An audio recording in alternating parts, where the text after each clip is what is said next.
할렐루야. 오늘 철학에도 오신 여러분들을 주님의 이름으로 환영합니다. 여러분 왜 나왔습니까? 주님을 사랑해서 온 줄로 믿습니다. 주님의 은혜를 사모해서 이 자리에 왔음을 믿습니다. 예수님이 우리의 보화요 그리고 생명이요 재산이요 능력이 되기 때문에 그렇습니다. 여러분 오늘 이 밤에도 예수님보다 귀한 것은 없습니다. 예수님보다 귀한 것은 없습니다. 주님을 사랑하면 아멘 하시길 바랍니다. 가까워지기 원하시면 아멘 하시기를 바랍니다. 그런 여러분에게 하나님의 위로가 있기를 바랍니다. 주님의 큰 위로와 응답과 치유의 축복이 있기를 바랍니다. 주 예수보다 귀한 것은 없습니다. 주 예수보다도 귀한 것은 없네. 이 세상 부귀와 바꿀 수 없네. 영죽을 내듯이 돌아가신 주 놀라운 사랑 잊지 못해. 세상 즐거워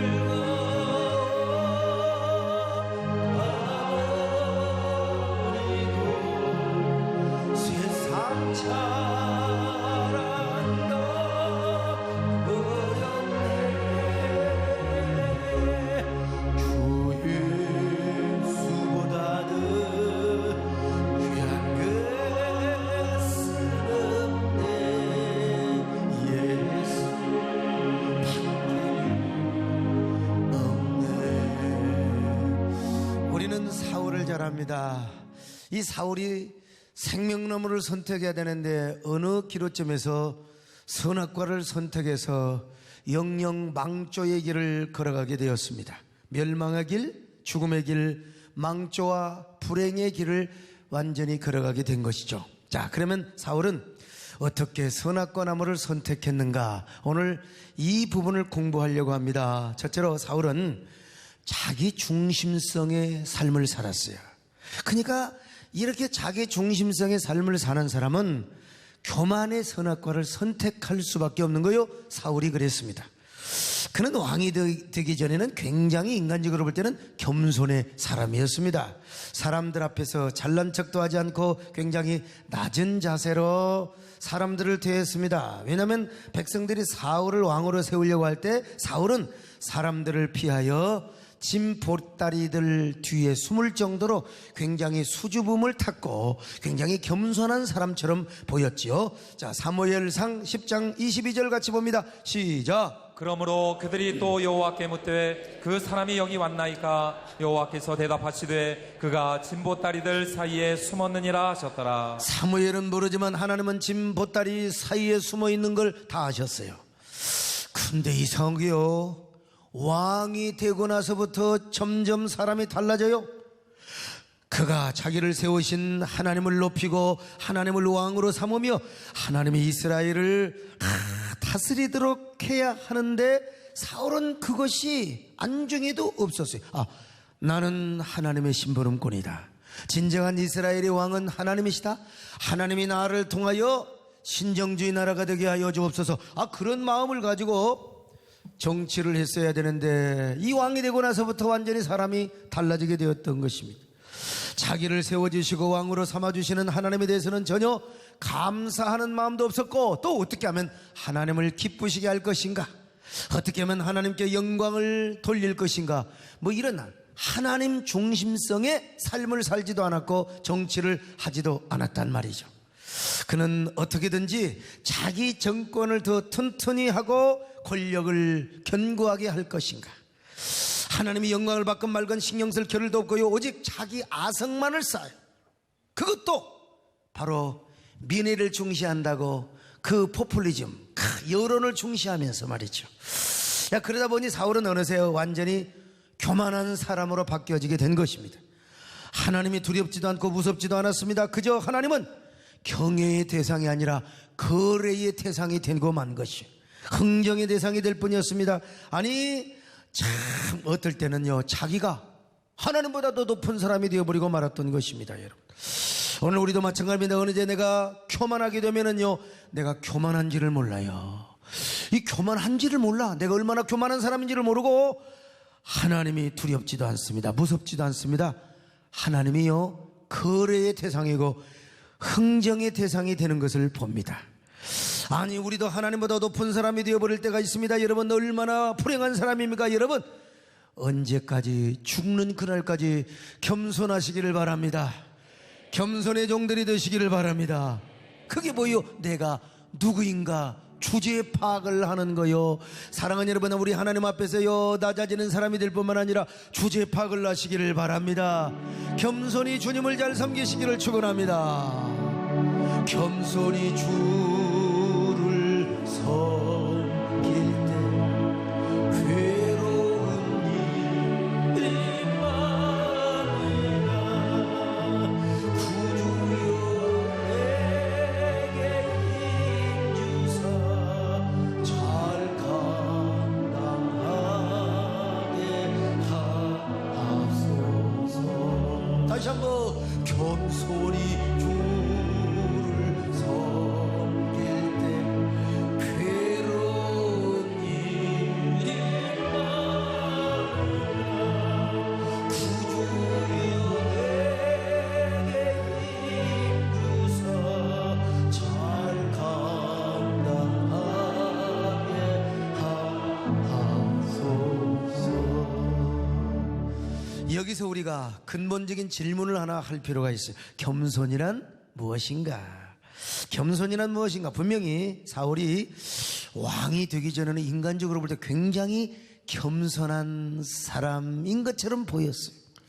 근데 왕이 되어서는 아주 교만한 사람으로 바뀌어 되어 버렸어요. 그러니까 사울이 왕이 되어서 교만했을까? 왕이 안 되었으면 끝까지 겸손한 사람이 되었을까? 뭐 이렇게 볼 수도 있겠죠. 아닙니다, 여러분. 사울에게 있어서는 이 외향적 겸손이 오히려 더 문제가 되었던 것입니다. 사람 보기에는 분명히 겸손한 사람이었습니다. 그러나 사울은 겉으로는 겸손하게 보였지만 이미 사울은 자기 중심성의 삶을 살았어요. 자기 중심성의 삶, 이것은 옛사람의 가장 중요한 특징이기도 합니다. 옛사람은 항상 자기가 먼저요, 옛사람의 정신이, 옛사람의 소욕이 가득한 사람은 언제나 자기 중심성의 삶을 살아갑니다. 그럼에도 불구하고 겉으로는 사람들 앞에서는 얼마든지 낮아진 척할 수 있고 아주 작은 자처럼 나타낼 수 있습니다. 이것이 사람 보기에는 겸손한 사람으로 보일 수가 있어요. 그러나 하나님 보시기에는 외적으로 낮아지느냐 높아지느냐 이게 중요한 것이 아니에요. 그건 겸손의 본질은 절대로 아닙니다. 아무리 외면적으로 낮아진 것처럼 보이고 겸손하게 보인다 할지라도 이미 하나님 보시기에 자기 중심성의 삶을 사는 사람은 이거 뭐요? 교만이 뿌리 속에 탁 심겨져 있다는 거예요. 이런 사람은 이미 삶의 한 복판에 자기가 왕이 되어 있어요. 자기가 주인이 되어 있어요. 하나님이 왕이 결코 아닙니다. 언제나 하나님의 생명을 따르지 않습니다. 성령을 따르지 않아요. 영의 사람이 아닙니다. 겉으로는 겸손하고 아주 온유한 척할지 모르지만은 그러나 이 사람은 생명의 사람이 아니고 영의 사람이 아니라니까요. 하나님 보시기에 교만한 사람입니다. 그러므로 진정한 겸손은 하나님 앞에 낮아지느냐 높아지느냐, 사람들 앞에 낮아지느냐 높아지느냐, 여러분 이게 중요한 게야. 겉으로 볼 땐 낮아지느냐 높아지느냐 그게 중요한 게 아니라 자기 중심성의 삶을 사느냐 아니면 하나님의 중심성의 삶을 사느냐, 이게 바로 겸손을 가름하는 시금석이라는 것입니다.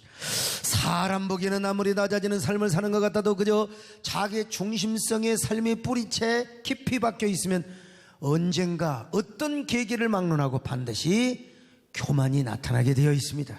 평소에는 난다는지 모르지만은 그러나 어떤 계기가 주어지면은 확 바꿔져 버려요. 확 달라져 버려요. 확 달라져 버려요. 미친 사람이 돼버리는 거예요. 바로 사울이 그런 사람이었습니다. 그러니까 그전에는 낮아지는 삶을 살고 사람 앞에서는 아주 작은 자처럼 보였지만은 어느 계기가 딱 주어지니까 지가 제사장이 되고 지가 주의 총의 영역을 침범해버리고 말았다는 겁니다.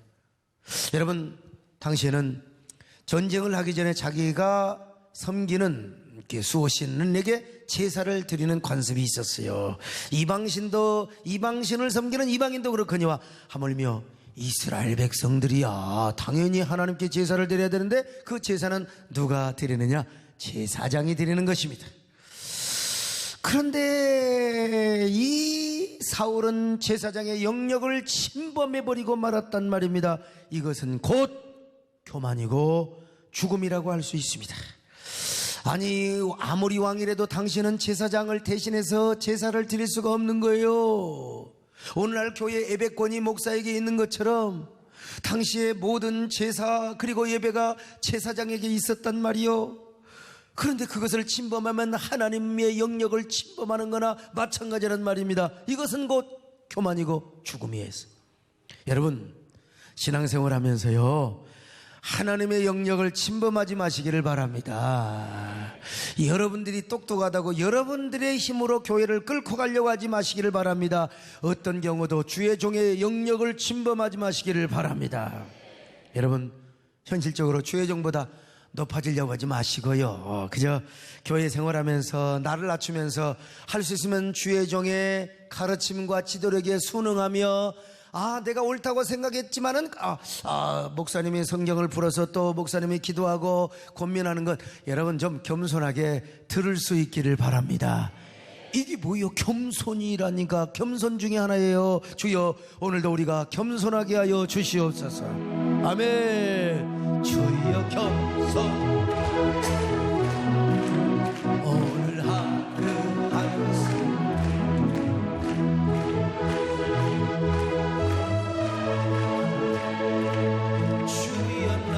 겸손하게 하소서. 주여 겸손하게 하소서. 오늘 하루하루 순간에 주가 주신 힘으로 겸손하기 원하네. 주여 나를 겸손하게 하소서. 오시야 왕 참 초년 시절에 얼마나 정치를 잘했는지 몰라요. 참 그런데 어쩌다가 말년에 교만병에 들고 말았습니다.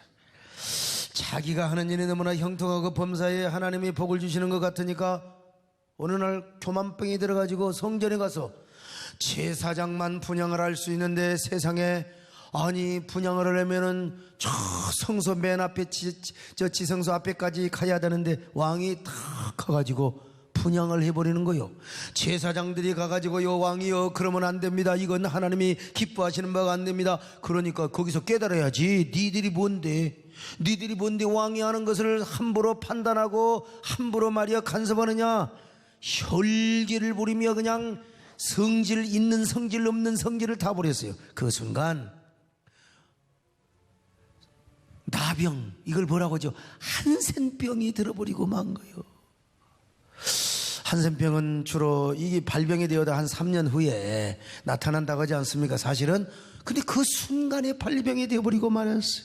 참 그래서 말년에 정치도 제대로 하지 못하고 스스로 격리되어서 그렇게 살다. 어떤 학자들은 과거에 한센병이 있었느냐.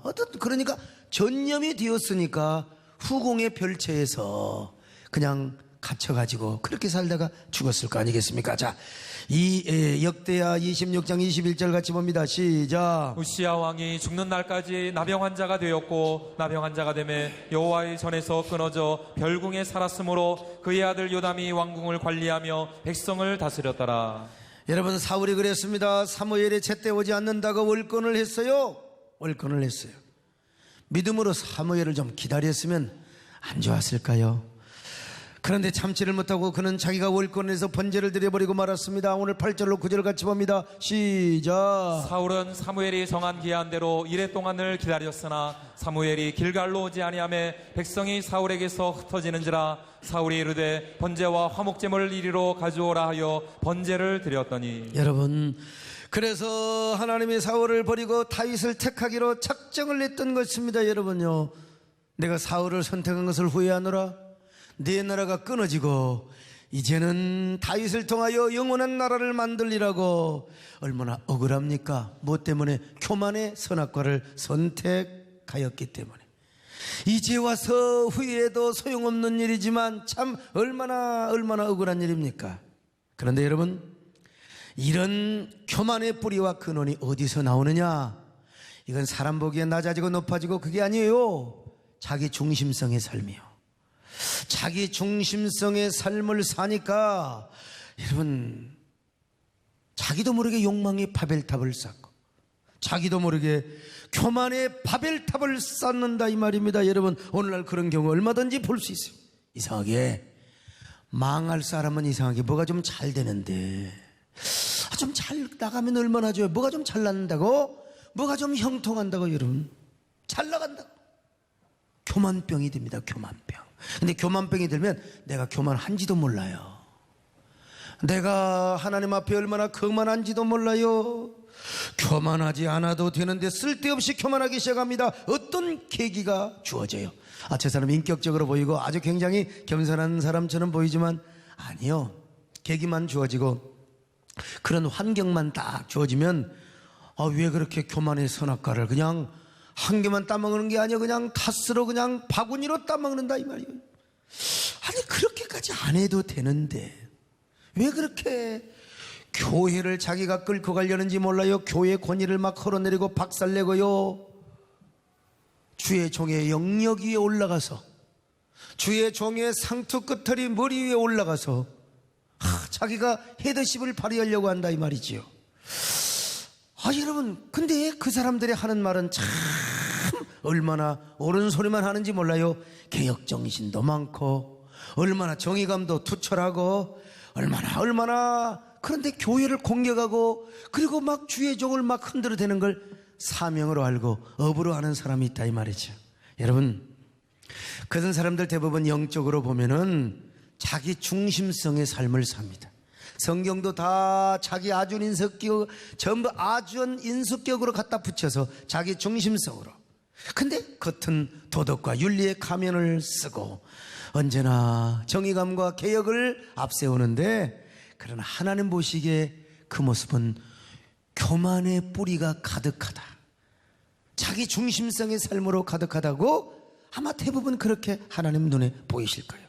여러분, 참 그때는 자기가 옳은지 알지만요, 자기가 어떤 일을 하는지를 모른다니까요. 그래서 성경은 이런 말씀을 하지 않아요. 참 이 말씀 보면요 기가 막힙니다. 전도서 3장 16절 같이 보실까요? 시작. 또 내가 해 아래에서 보건대 재판하는 곳 거기에도 악이 있고 정의를 행하는 곳 거기에도 악이 있도다. 자기 간에는 선악을 잘 구별하고 재판을 잘해. 자기 간에는 얼마나 정의를 행하는지 몰라. 그런데 거기에 죄가 있고 불의가 있고 악이 있다는 것입니다. 여러분, 불행할 사람, 망하기로 작정한 사람, 받은 축복을 다 팔로 차버리기 원하는 사람, 자기 중심성의 삶이 교만병으로 나타나게 되는 거죠. 그러나 여러분, 복 받을 사람은 이상하게 웬 축복인지 웬 은혜인지 겸손의 생명나무를 선택합니다. 교만병이 오려고 해. 어느 계기가 와서 나도 어쩌려고 했어. 그런데 그 마음을 예수 이름으로 물리쳐버린다 이겁니다. 여러분들이 그런 사람이 되시기를 축원합니다. 그 순간 겸손의 생명나무를 붙잡아요. 어떻게든지 겸손하게 하려고 합니다. 왜 그런 줄 아십니까? 이 사람은 자기 중심성의 삶보다 베이직이 인프라가 뭐냐? 하나님 중심성의 삶을 사는 사람이기 때문에 그래요. 자기 중심성의 삶을 버리고 하나님의 중심성의 삶으로 신앙의 중심 이동이 이루어졌기 때문이죠. 그러니까 당연히 겸손의 생명나무를 붙잡고 사는 것입니다. 하나님이 이런 삶을 어떻게 축복하지 않겠습니까? 이렇게 살려고 하는 사람은 하나님 무조건 축복하실 줄로 믿습니다. 기적의 주인공이요 축복의 주인공이 되는 거요. 오늘 이 밤에 주여 기적의 주인공이 되게 하여 주시옵소서. 은혜의 주인공이 되게 하여 주옵소서. 여러분, 제가 어떤 사람이요? 여러분이 사람을 외모로만 보면 저 소목사 우시아 같은 사람, 사울 같은 사람의 스타일이라고 그렇게 판단할지 모르겠어요. 맞습니다, 여러분. 근데 내가 봐도 사울의 기질이 있고 내가 봐도 우시아의 기질이 있고 그런 건 사실이에요. 그러니까 젊은 날 그 혈기방장하고 젊은 날 진짜 우쭐하고 교만하고, 근데요 그런 기질이 있고 저에게 그런 요소가 있는데 중요한 건 뭐냐, 그것도 있지만 하나님께서 저에게 더 큰 은혜를 주셨는데 내 중심성으로 사는 것보다 하나님 중심성으로 사는 은혜와 축복을 본성적으로, 여러분 하나님께서 예수 믿자마자 생내적으로 거듭나자마자 하나님이 이런 마음을 주셨다니까요. 스타일은 조금 거시기하게 보이고 외관의 모습은 조금, 여러분 조금 격조가 없게 보일지라도, 그러나 내 중심에는 하나님의 영광을 위해 살고 하나님을 향한 의협심이 있고 하나님을 중심으로 하는 하나님 중심성의 삶을 사는 그 원리, 그 생명의 법, 이 은혜의 법을 저에게 하나님이 허락해 주셨다 이거예요. 저에게도 어찌 아슬아슬한 순간이 없었겠습니까? 그런데 그 아슬아슬한 순간에도 겸손의 생명나무를 선택하게 축복하여 주셨습니다. 여러분, 제가 누구보다 잘 알지요. 제가 사는 길은 하나님 중심성의 삶이다. 사람은 나를 어찌 보든지 언제나 나는 겸손의 생명나무를 선택하리라. 언제나 하나님 중심성의 삶을 살게 하여 주시옵소서. 오늘 여러분도 언제나 하나님의 중심성의 삶의 원리가 여러분 안에 내재되시기를 바랍니다. 무슨 일이 있어도 하나님을 높이시기를 바랍니다. 그저 하나님, 나보다도 하나님 먼저가 되게 하여 주옵소서. 하나님이 우선순위가 되게 하여 주옵소서.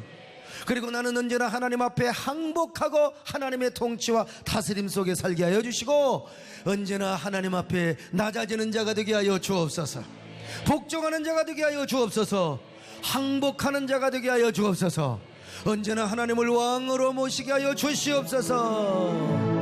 왕이신 나의 하나님, 내가 주를 높이고 영원히 주의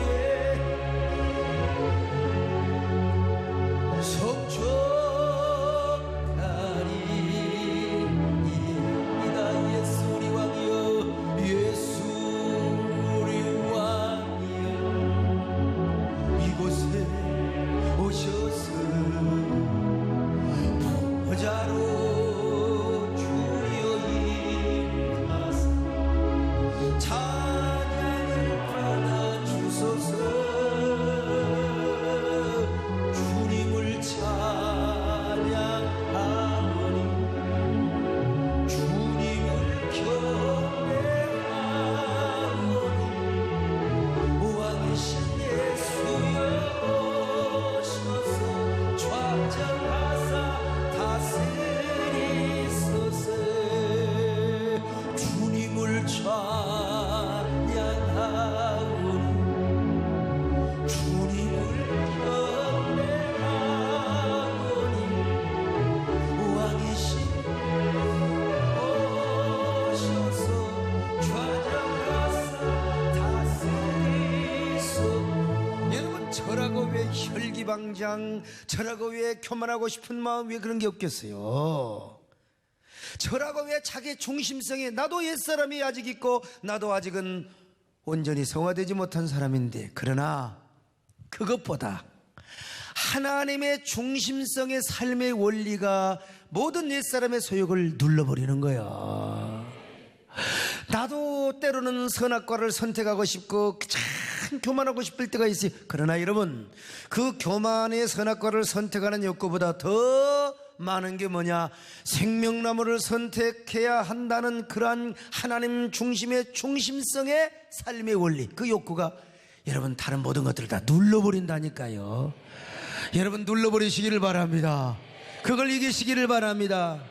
그럴 때 겸손의 생명나무를 선택하게 되는 거지요.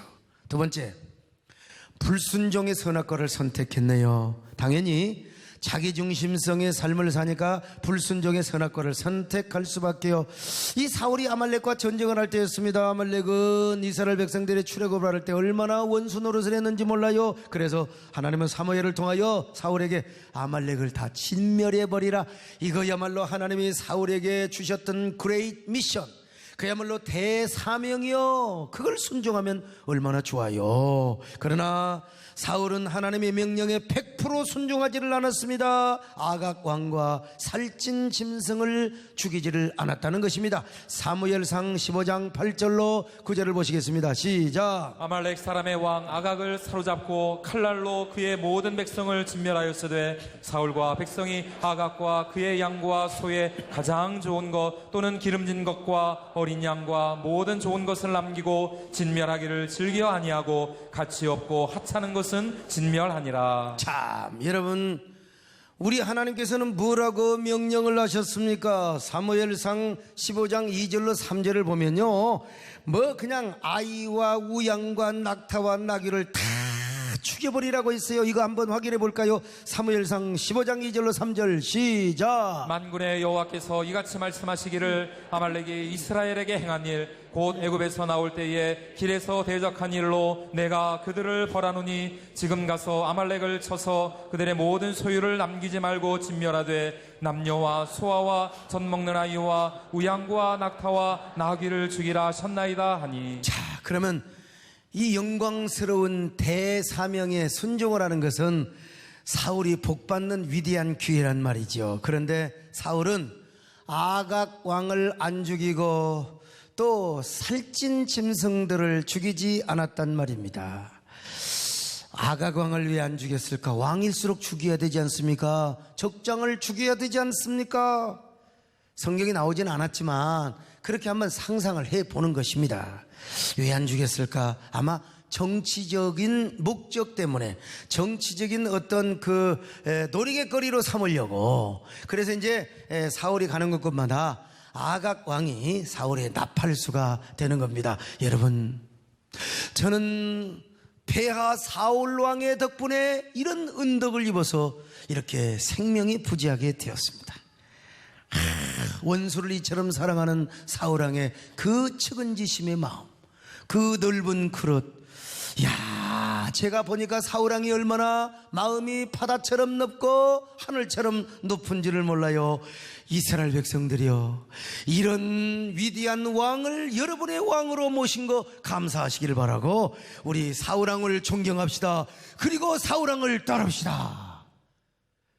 아멘이 나올 줄 알았더니 안 나오네. 여기서 아멘 하면 큰일이에요. 이게 이 신정국가를 잘 이루기 위해서 사울이 하나님과 올바른 관계를 이루고 하나님의 진정한 순종의 사람이요, 또 사울이 정말 겸손의 사람이요, 하나님과 온전한 의의 관계를 이루었다면 사울의 권속, 사울의 신료들이 사울을 높여드리고 이스라엘의 신정 공동체를 위하여 하나님의 종으로서 예우하고 그를 존대하고 그를 백성 앞에서 높이는 것은 당연한 일이죠. 그러나 여러분, 지금 사울은 하나님의 종이 아니야. 불순종했어요. 이런 사람 높이는 건 이거야말로 뭐요? 용비어 천가고 이거야말로 아부를 하는 것에 불과하단 말입니다. 여러분, 얼마나 참 안타까웠겠습니까? 하나님 보시기에 또 살찐 양과 소들을 진멸하지 않았어요. 핑계는 뭐라 그래요? 하나님 앞에 드리려고, 하나님 앞에 제사하려고. 근데 몇 마리만 하나님께 드리는 거지. 모든 살찐 송아지와 그리고 양과 염소를 다 지가 먹으려고, 지 재산으로 삼으려고 했던 것입니다. 여러분, 그러므로 하나님은 그런 짐승을 제물로 받지 않으세요. 그런 양이나 소를 100마리 1000마리 드려도 하나님은 기뻐하지 않는단 말이, 우리 하나님 뭐라고 하셨어요? 듣는 것이 수양의 기름보다 낫고 순종이 제사보다 낫다고 했어요. 자, 사무엘상 15장 22절 시작. 사무엘이 이르되 여호와께서 번제와 다른 제사를 그의 목소리를 청종하는 것을 좋아하신 같이 좋아하시겠나이까? 순종이 제사보다 낫고 듣는 것이 수양의 기름보다 나으니. 여러분, 우리 하나님은 본질을 기뻐하세요. 그 본질이 뭔 줄 아세요? 하나님의 말씀을 듣는 것입니다. 우리가 기도할 때 맨날 주님 앞에 거래만 하고 그냥 달라고만 그런 기도만 하면 하나님의 음성이 안 들려요. 여러분, 어려울 때 그런 기도를 드리지만 때로는 하나님의 음성, 하나님의 감동, 하나님의 목소리를 청종할 수도 있어야 돼요. 날마다 와가지고 그냥 새벽에도 정답 그냥, 아이고 나는 그냥 안경 떨어질 것 같아. 하물며 기도를 하면서도 주님의 감동을 받고 주님의 속삭임의 소리를 들어야 되는데, 아니 설교 시간에 급벅급벅 졸기나 하고 있네. 조는 거야. 피곤하니까 어쩔 수가 없지 뭐. 금요일날 하루 종일 이러다가 또 그냥 집에서 놀고 싶은데 또 여기까지 온 것도 하나님 보시기 기특한 거지. 그런데 설교 시간에 설교는 안 듣고 맨날 그냥 핸드폰 놓고 이러고 있네. 이러고 있어요. 이러고. 아 참, 이렇게 했다가 참. 에? 신학교에 가서 다 아이패드 가지고 오고 핸드폰 갖고 오고 이게 성경을 가져와야지.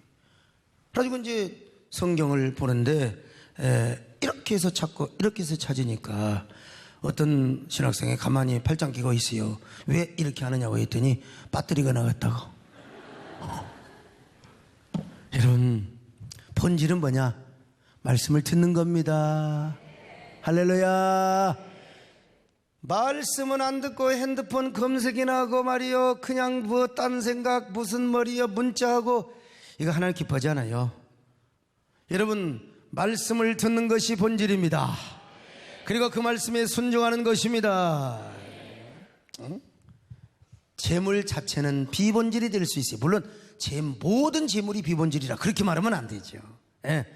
재물과 제사가 중요하지만 순종이 없는 제사, 마음이 없는 재물, 이건 본질이 될 수가 없다는 겁니다. 여러분들이 참 남들이 헌금하니까 나도 헌금했네, 나도 헌신했네. 근데 거기에 분위기에 들떠서 공명심을 가지고 하나님께 예물을 드렸으면 안 드린 것보다는 낫겠지만, 여러분 정말로 진정한 헌신과 우리가 헌금 드리는 건 여러분이 은혜 받고 말씀을 듣고 창의적 영감이 떠올라서 전도사님의 교구 목사가 말이야 헌신을 하고 억지로 하는 것은 그렇게 이상적이지 않아요. 그런데 이제 내가 뭔가를 좀 하나님 앞에 드리고 싶고 막 스스로 기도하다가 스스로 말씀을 듣다가 나도 다윗왕처럼, 나도 오베데돔처럼 창의적 영감을 받아야지.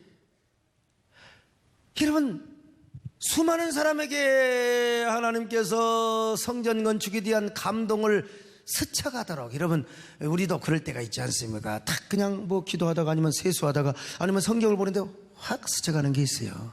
아니면 위로부터 싹 오는 게 있어요. 근데 그걸 무시하면 그냥 지나가는 거예요. 여러 번 올 때도 있지만 그냥 한두 번 스쳐가는 경우가 있어요. 이거 놓치면 그냥 끝나는 거지요. 아마 제가 볼 때는 수많은 사람들에게, 사사들과 사무엘과 사울과 많은 사람들에게 아마 그런 감동을 주었다고 봐요. 근데 아마 다 지나간 거예요. 스쳐간 거예요. 근데 다윗은 그 영감을 붙잡았다는 겁니다. 여러분요, 이 영감과 창의적 감동으로 여러분들이 확 기쁨을 가지고 막 아멘과 순종으로, 할렐루야, 아멘과 순종으로 생명나무 붙잡고, 아멘과 순종. 나 이게 내가 어떻게 이런 가사를 쓰고 어떻게 이런 노래를 참. 여러분, 생명나무의 중심이 뭐예요? 아멘이요 순종입니다. 근데 선악과나무는 뭐요? 언제나 불평이고 불순종이란 말이죠. 여러분, 언제나 아멘과 순종이 되게 하여 주옵소서. 아멘과 순종의 꽃을 피우게 하여 주시옵소서. 이제 이러면 아주 이상적인 것이고, 또 이제 모르니까 인간인지라 주변에서 이제 서곤서곤하고 또 속닥거리고 좋은 의미에서 충고하고 그 어드바이스를 받아들여서 순종하는 것도 아주 좋은 거지요. 여러분, 언제나 순종을 해도 마음과 정성과 뜻이 가득한 순종을 하시기를 바랍니다. 헌신을 해도 아멘과 순종이 넘치는 헌신을 하시기를 축원합니다. 할렐루야. 오직 주의 사랑에 매여 내 영 기뻐 노래합니다. 이 소망의 은도 기쁨의 땅에서 주께 사랑드립니다. 오직 주의 임재 안에 갇혀 찬양합니다.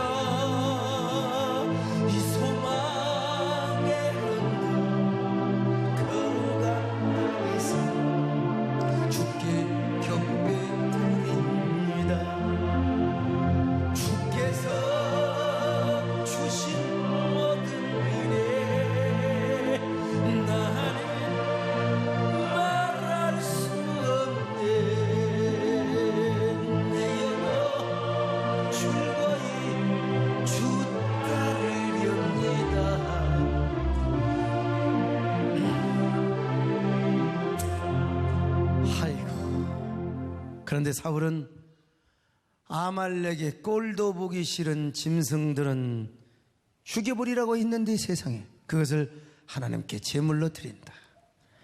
아이고 여러분, 1000마리를 드린들 10,000마리를 드린들 이건 비본질이요. 하나님이 기뻐 받지를 않아요. 본질과 목적은 무엇입니까? 순종입니다. 아멘입니다. 듣는 것도 마찬가지예요. 들어야 순종을 하는 것이죠. 여러분, 오늘 우리도 마찬가지요. 말씀을 잘 들어야 됩니다. 그리고 그 말씀에 순종하는 것이 본질이라니까요. 그러니까 우리가 진정한 순종과 아멘을 하려면 뭐예요? 은혜를 받아야 된다니까요. 은혜를 받으면 우리 속에 어둠이 물러가고 빛이 임합니다. 우리 속에 모든 불평과 사망의, 여러분 뭐예요? 육신의 생각은 뭐라고 그랬어요? 사망이요. 사망. 불안이고 그 앵자이어티가 우리 속에 말이요, 불안, 그 초조, 근심, 염려, 걱정, 이게 다 사망이죠. 그런데 영의 생각은 뭐라고 그랬어요? 생명과 평안이니라. 은혜 받아봐요. 내 속에 있는 어둠이 물러가고 내 안에 있는 의와 공명심, 이거 박살나버려. 이게 있으니까 자기 주장이 나오고 정욕의 소리가 나온 건 아니겠습니까 여러분요. 근데 하나님 중심성, 그리고 내 안에 하나님의 은혜와 생명이 가득하면 비본질에 절대로 우선순위 두지 않습니다. 언제나 은혜를 받습니다. 그리고 아멘합니다. 그리고 내 마음의 감동대로 하나님 중심대로 순종을 합니다. 얼마나. 근데 이 육신의 사람은 교회가 무슨 문제가 있고 무슨 그냥 위기가 생기면요, 정의의 투사가 됩니다. 여기서 말하고 저기서 말하고 자기 깐에는 하나님을 위한다고 이참에 우리 교회를 뜯어고치자고, 이참에 우리 목사를 확 갖다 바꿔버리자고. 지내놓고 보면 다 누구여? 사울이었는데. 참, 여러분, 우리 세대된 교회가 문제가 없어서 다툼이 없고 분란이 없겠습니까? 사실 온 현대인들 지금 우리 세대된 교회가 저에게 막 그냥 완전히 타겟트가 되어 있어요. 타겟트가 되어 있다니까요. 사실 이게 사실 저의 진의를 알면, 야, 참 저 목사 그래도 참 하나님 앞에 정말 자기 중심성이 아니라 하나님 중심, 하나님의 영광을 위해서 공교의 유익과 교회 생태계 순환교를 위해서 참 애쓴다 하겠지만, 이게 삐딱한 눈으로 보면 저거 완전히 정치하고 다니는 거 아니야? 아니 저거 세금 안 내려고 그런 거 아니야? 여러분, 세금은 10년 전 이후부터 세금을 냈다. 여러분, 세금을 자발적으로 내고 있는데, 아니 법이 전진되면 더 잘 낼 거 아니겠습니까? 무엇 때문에? 여러분, 명견만리라는 책이 있잖아요. 문재인 대통령께서 그 책을 즐겨봐서 저도 이번 주에 조금씩 보고 있어요. 근데 여러분, 지도자는 그런 것 같아요. 지도자는 때로는 욕먹을 용기도 있어야 되고요, 미움받을 용기도 있어야 되고, 오늘 우리 이선호 안수 집사님이 좋은 책을 탁 사오셨대 보니까 미움받을 용기가 있어야 되는 거예요 여러분요. 그리고 때로는 포퓰리즘도 이기고 모든 여론, 이것도 이기며 명견만리의 해안과 결단을 가지고 우리 모두가 함께 잘 사는 천년대계의 집을 질 수 있는 사람이 진정한 지도자입니다 여러분. 여론만 편성하고 포퓰리즘에 편성한다면 내가 왜 그런 짓을 하겠습니까 여러분. 근데 타겟트가 되어서 혹시라도 소강석에 다니면서 혹시 어떻게 말에서 떨어지나, 또 세대께 혹시 문제 없나, 이거 참 이런 사람이 있을 거라고 누가 그러더라고 저한테요. 저에게 어느 기자가 얘기해 주더라고. 그러나 여러분, 우리 교회라고 왜 문제가 없겠습니까? 저라고 왜 약점이 없겠습니까? 근데 약점보다 하나님의 강점을 쓰시는 것이고, 우리 교회도 그림자가 있지만 빛이 더 강하다 보니까, 그것이 왜 그런 줄 아세요? 우리 교인들은 말씀을 듣는 것과 순종하는 것을 기업으로 여기기 때문에 그렇습니다. 진정으로 생명나무를 선택하며 진정으로 언제나 참된 봉사를 하기 때문에 그 모든 그림자와 모든 어둠을 다 덮어버리고요, 다 덮어버리고 여러분의 빛의 마음이 승리하기 때문에 그런 것 아니겠습니까? 그러므로 생명나무가 우리의 제사님을 믿습니다. 어떤 생명나무요? 여러분, 순종의 생명나무입니다. 순종의 생명나무입니다. 할렐루야. 나의 구원, 나의 생명이신 예수여. 여러분, 생명나무 아멘과 순종으로 우리 생명나무 붙잡고 일어나십시다. 아멘. 나의 구원, 나의 생명이신 예수, 나의 생명나무,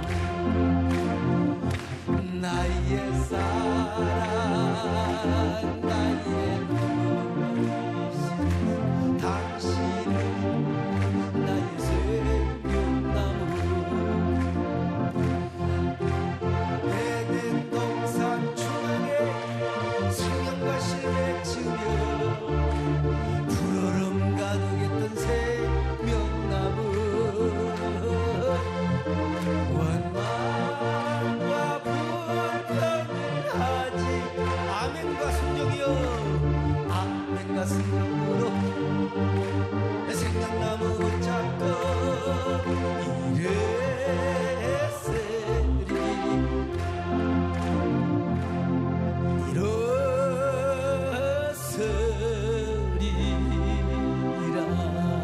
뭘 가지고? 아멘과 순종으로. 할렐루야. 세 번째로, 끝까지 회개하지 않는 선악과를 선택했어요.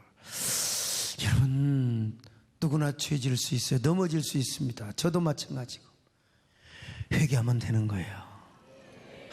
우리 기독교는 회개의 종교입니다. 그런데 어찌 보면 회개한 것 같아요. 사울이 사무엘의 옷을 붙잡고 막 회개한 것처럼 보였는데 회개가 아니었어요. 자, 사무엘상 15장 30절 시작. 사울이 이르되 내가 범죄하였을지라도 이제 청하옵나니 내 백성의 장로들 앞과 이스라엘 앞에서 나를 높이사. 여러분, 회개할 수 있을 때 회개하시기를 바랍니다. 이게 잘못했으면 하나님께 엎드려야 하나님께서 베드로도 다시 권위를 회복해 시켜주지 않습니까? 네가 나를 사랑하냐고. 하여간 눈이 막 철철 내려오는 사람도 뭐 조는 것 회개하라 소리는 안 합니다, 여러분. 그러나 어쨌든 회개할 일이 있을 때는 회개하시기를 바랍니다. 주여, 오늘 여러분과 하나님과의 꺼림직한 것은 없습니까? 우리의 죄를 용서하여 주시옵소서. 주여, 우리의 죄를 용서하여 주소서. 지난날의 잘못을 바로 넘어갑니다. 주여, 주여,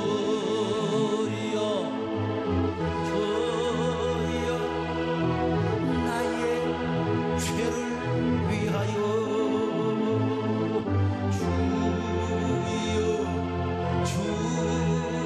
주여, 십자가를 지셨네. 주님 가신 그 길 나도 걸어야 하네. 주님 가신 그 길 나도 걸어야 하네. 주여, 주여, 나의 죄를 위하여. 주여,